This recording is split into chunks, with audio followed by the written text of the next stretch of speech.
Hello and welcome to the course. Welcome to the IELTS Complete Guide, 7 courses in one. So, thank you very much for deciding to take this course. I really hope that you find this course useful. I'm sure you will. And remember, any questions, anytime, you can post a message in community. I'm just going to give you a few minutes quick introduction to the course so that you understand what you have, where it is, and how to use it. Okay, so welcome to the IELTS Complete Guide. My first piece of advice is that don't wait till the last minute, right? Undoubtedly, I'm here to help you, right?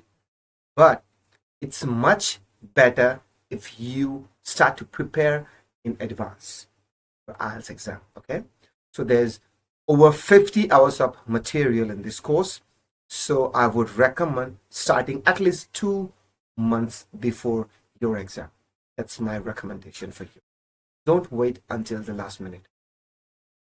And a really important tip, try not to book your exam in the first, say, 2 weeks or even 3 weeks of January, May, and September. The new IELTS speaking questions always come out in the first 1 to 2 weeks of those months. So every early January, early May, and early September, they change the speaking questions. And it takes us a few weeks to find all of the questions and to create the new answers. So if you have your test on the 10th of January, it means you are going to go for the test a little bit unprepared because there's no time to get mm, all the answers ready and get yourself prepared and practice all of the different questions. So I recommend waiting until either February, June, or October, or even later. That's the best way. And one other important thing, don't worry about my age changing, get up changing as you go through this course. So we first started this course in 2020 during the pandemic, and we've been updating it ever since. So every 4 months we are updated, and we added lots of different parts to it. So there might be some videos I look very different, and then I change and I change, but it's all still me.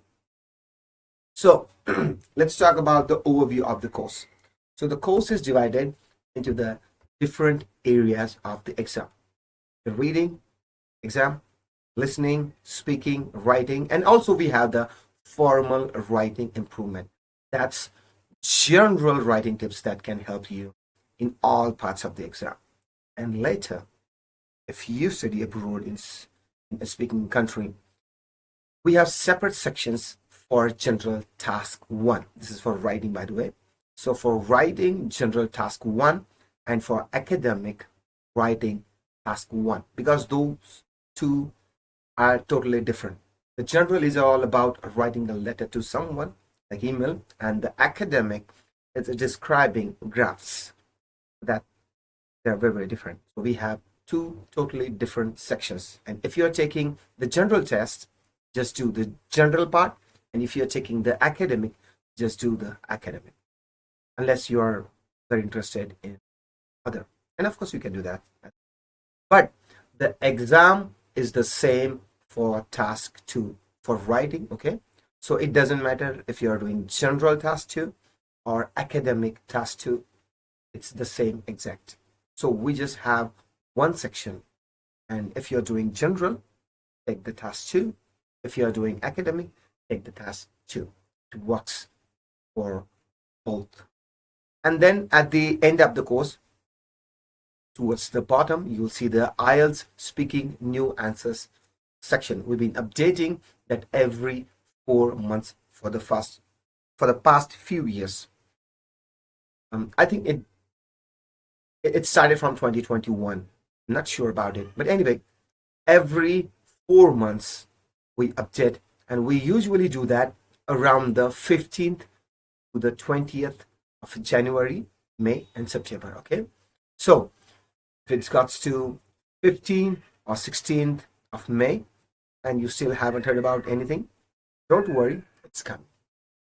Sometimes take time, find all the questions, make sure those are correct questions. Then we have to create our answers and a vocabulary list things. So it takes time, and we want it to be right and for you to be able to study. So yes, that's what usually happens. And how should you take this course? Take the course in whichever order you prefer, but I recommend getting the low hanging fruits first. So what does that mean? Low hanging fruits. Imagine a tree and it has apples growing on it, and some of the apples are right at the top of the tree, very hard to get. Climb and then you have to get it. And other apples are just you go and get it. And this is the low hanging fruit means the things that you can do quickly and easily that will have a good result. So I recommend that you think about what are your strongest areas of English and your weakest areas. For example, if you're not good at writing but you're very good at reading and listening, start by doing the writing section of the course, because you can get the faster improvement by working on your writing, and that will have the biggest effect on your final score. So that's what we refer as the low hanging fruits. Those things work on your weaknesses first, because those are the easiest things to quickly improve. And make sure you watch the all videos and do activities. Remember, it's not Netflix. You can't just sit and watch. You have to take parts.